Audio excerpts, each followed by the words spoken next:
시청자 여러분, JTBC 뉴스룸을 시작하겠습니다. 구치소에 있는 윤석열 전 대통령이 내란 특검의 소환에 응하지 않고 강제 구인 시도에도 끝까지 독방에서 버텼습니다.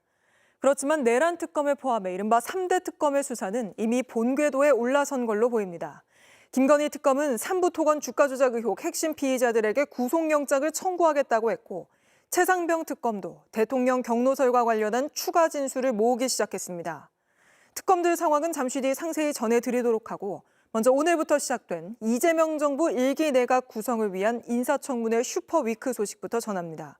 첫 시험 때엔 보좌진 갑질 의혹이 제기된 강선우 여성가족부 장관 후보자가 올랐는데, 강 후보자는 의혹이 과장됐다고 해명하면서도 보좌진에겐 사과했습니다. 공다솜 기자입니다.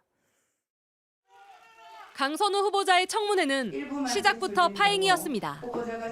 국민의힘 의원들이 피켓을 노트북에 붙이자 민주당이 반발한 겁니다. 확인도 안 됐는데 벌써 후보자를 비방하는 이런 현수막을 붙여놓고 어떻게 저희가 인사청문회를 진행할 수 있겠습니까? 국민의힘은 과거 강 후보자도 마찬가지였다고 맞받아쳤습니다. 강선우 후보자 본인이 복지위원 시절에 복지부 장관 청문회 때 피켓 붙여놓고 청문회를 한 당사자입니다. 1시간 넘는 대치 끝에 다시 시작된 청문회.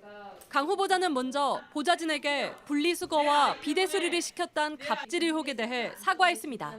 논란이 있었던 점에 대해서 송구스럽게 생각을 합니다. 그리고 그 논란 속에서 상처를 받았을 보좌진들께 심심한 사과를 드리는 바입니다. 하지만 사실과 다른 부분이 많다고 해명했습니다. 쓰레기는 집에서 나온 게 아닌 사무실에서 쓸 물건을 담은 상자였고, 음식물 쓰레기는 차에서 먹던 것을 놓고 내렸었단 겁니다. 전날 밤에 먹던 것을 아침으로 차에 가면서 먹으려고 가지고 내려갔던 적도 있습니다. 그것을 다 먹지 못하고 차에 남겨놓고 그 채로 내린 것은 저의 잘못이라고 생각을 합니다. 보좌진에게 비대를 고치게 했다는 의혹은 과장됐다고 했습니다. 국회의원 회관에 있는 보좌진이 아니라 그 지역 사무소에 있는 지역 보좌진에게 제가 어떻게 하면 좋겠냐고 조언을 구하고 부탁을 드렸던 사안입니다. 하지만 국민의힘은 목소리를 더 키웠습니다. 비대 문제도 여유돼 있는 보좌관한테 시키지 않았기 때문에 문제가 되지 않는다고 답변했는데, 정말 위험한 사고방식입니다. 아니, 보좌관은 똑같습니다. 지역구 보좌관한테 집안일 시켜도 됩니까? 이외에도 야당은 위장 전입 의혹, 배우자의 이해 충돌, 재산 신고 누락 등을 지적하며 사퇴를 촉구했습니다. JTBC 공다솜입니다. 윤석열 전 대통령은 현직 대통령 신분으로 구속됐던 당시에도 공수처의 강제 구인과 방문 조사를 모두 거부했습니다. 하지만 이젠 전직 대통령 신분으로 경호 수준도 그때와 다른 데다가 특검은 검찰의 김건희 여사 방문 조사 때 사회적 논란이 있었다는 것까지 의식하고 있는 상황입니다. 그런 만큼 계속 강제 구인을 거부할 경우 물리력을 동원해 끌고 나올 가능성도 있습니다. 조혜연 기자입니다. 지난 1월 윤석열 전 대통령이 구속된 뒤 공수처는 3번의 강제 구인을 시도했습니다. 지금 구속영장 조사에 임하지 않는 피의자를 상대로 구인 절차를 저희들이 진행하였고, 적법 절차의 원칙상 전혀 문제가 없는 조치들입니다. 공수처 검사와 수사관들이 직접 서울구치소를 방문해 6시간 넘게 대기하다 철수하는 일도 있었습니다.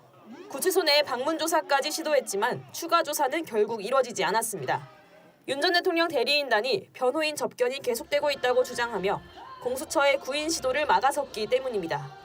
현재 탄핵 심판 출석을 준비해야 한다는 점도 조사를 거부하는 이유로 들었습니다. 특히 당시엔 현직 대통령 신분으로 구치소 안에서도 대통령 경호처의 근접 경호를 받고 있었습니다. 때문에 지난 1월엔 교정본부와 공수처 모두 긴 시간 설득하고 대치하는 상황을 넘어선 적극적인 물리력 행사는 어려웠던 것으로 전해집니다. 하지만 전직 신분으로 다시 구속된 지금 윤 전 대통령의 경호는 중단됐습니다. 내란 특검팀도 특검 사무실 소환 조사라는 원칙에서 물러날 계획이 없음을 분명히 했습니다. 특검은 구속된 피의자에 대한 방문 조사는 김건희 여사 방문 조사와 다르지 않다며 검찰의 김 여사 방문 조사 때 사회적 논란이 상당했다고 강조했습니다. 또 윤 전 대통령에게 물리력을 동원해 강제로 구인할지에 대해선 그런 상황이 되지 않기를 바란다면서도 가능성을 배제하지 않고 있음을 시사했습니다. JTBC 조혜연입니다. 네, 다른 특검 수사 소식도 전해드리겠습니다. 김건희 특검이 김 여사 집사 김예성 씨 의혹과 관련해 카카오의 김범수 창업자, HS 효성의 조현상 부회장 등에게 오는 17일 동시에 나와서 조사를 받으라고 통보했습니다. 특검은 말 맞추기를 우려해 기업 총수들을 같은 시간 한꺼번에 불렀는데 이들 기업은 김 씨 회사에 수십억 원을 투자한 곳들입니다. 박현주 기자입니다. 김건희 특검이 집사 게이트 수사와 관련해 오는 17일 김범수 카카오 창업자에게 출석해 조사받을 것을 통보했습니다. 김 창업자는 물론 조현상 HS 효성 부회장, 윤창호 전 한국증권금융사장, 김익래 전 다오키움그룹 회장 역시 같은 날 참고인 신분으로 조사를 받습니다. 공기업 성격의 한국증권금융을 빼면 모두 기업 총수입니다. 1차로 한국증권금융, HS 효성, 카카오 모빌리티, 키움증권 측에 소환 통보를 하고 소환 절차를 진행 중에 있습니다. 대기업 경영진들이 서로 말을 맞출 것을 우려해 같은 날 동시에 소환을 통보한 것으로 파악됐습니다. 특검은 누적 손실만 340억 원이 넘는 부실업체인 IMS가 대기업들로부터 180억 원 상당의 투자를 받은 경위를 살펴볼 계획입니다. 최근 법원에 청구한 압수수색 영장에서 관련 기업들에 대해 배임 혐의를 적용했습니다. 특검은 기업들이 당시 현안을 해결하기 위해 김 여사 일가의 집사로 불리는 김예성 씨의 렌터카 업체 IMS에 거액을 투자한 것 아닌지 의심하고 있는 겁니다. 김 씨는 최은순 씨의 잔고 조작 사건의 공범으로 유죄 선고를 받기도 했습니다. 1호 수사 삼부토건 주가 조작 사건 수사에도 속도를 내고 있습니다. 강제 수사에 착수한 지 일주일 만에 가장 윗선인 삼부토건 전현직 회장까지 모두 조사했습니다. 김건희 특검은 오늘 삼부토건 전현직 임원들에 대해 구속영장을 청구합니다. 1차로 오늘 주가 조작에 관여한 핵심 피의자들에 대한 구속영장을 청구할 예정입니다.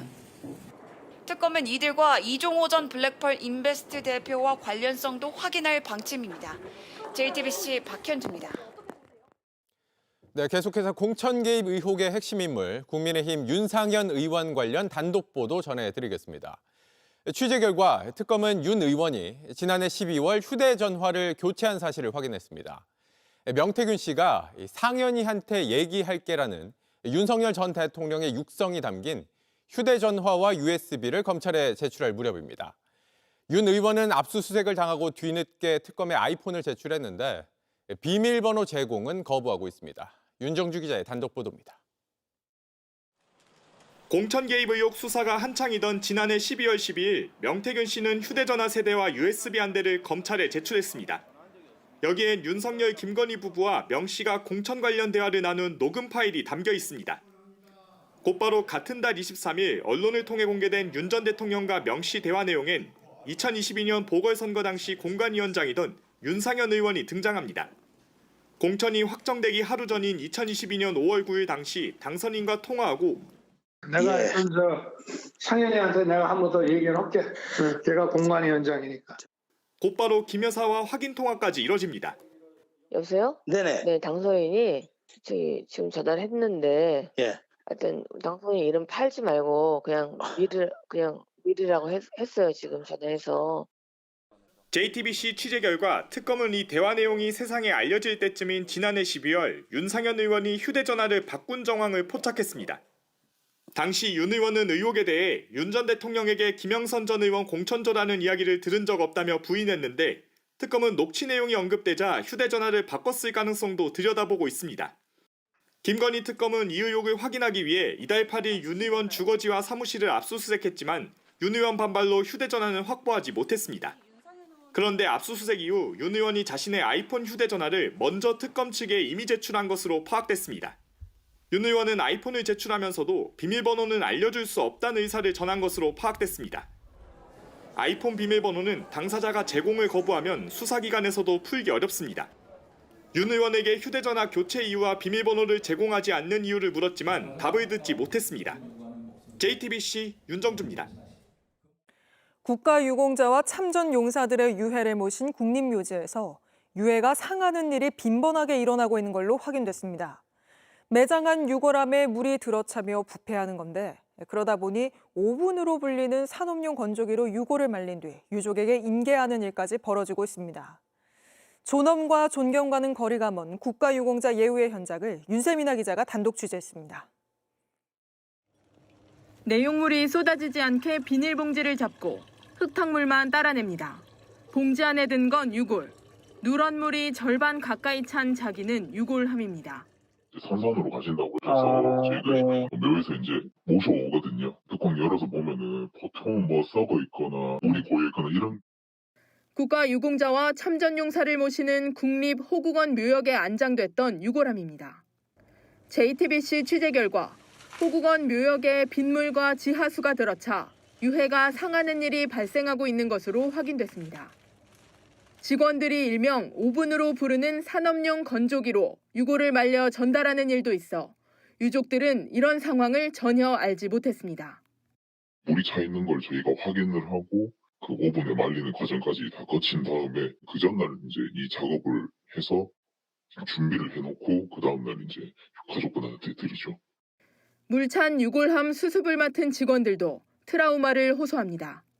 영상에서는 그냥 물만 따르고 이렇게 오븐에 이제 구워지는 장면만 있지만 사실 이 냄새가 엄청 많이 나거든요. 이미 썩어 있는 상태라서. 이 작업을 하신 뒤에 뭐 한동안은 뭐 식사도 제대로 못 하시는 것 같고 많이 좀 힘들어 하셨어요. 영천호국원 한 곳에 묻힌 유골함만 1만 9천 기가 넘습니다. 산청, 임실, 제주 등 다른 호국원 상황도 비슷합니다. 묘역 전체가 진흙탕인가 하면 유골함을 꺼낸 자리에서 퍼올린 물이 양동이를 가득 채울 정도입니다. 국가보훈부 측은 유골함을 3단계로 밀봉하는 것으로 개선하고 묘역 배수 공사가 필요한 국립묘지가 있는지 점검하겠다는 입장을 밝혔습니다. JTBC 윤세민아입니다.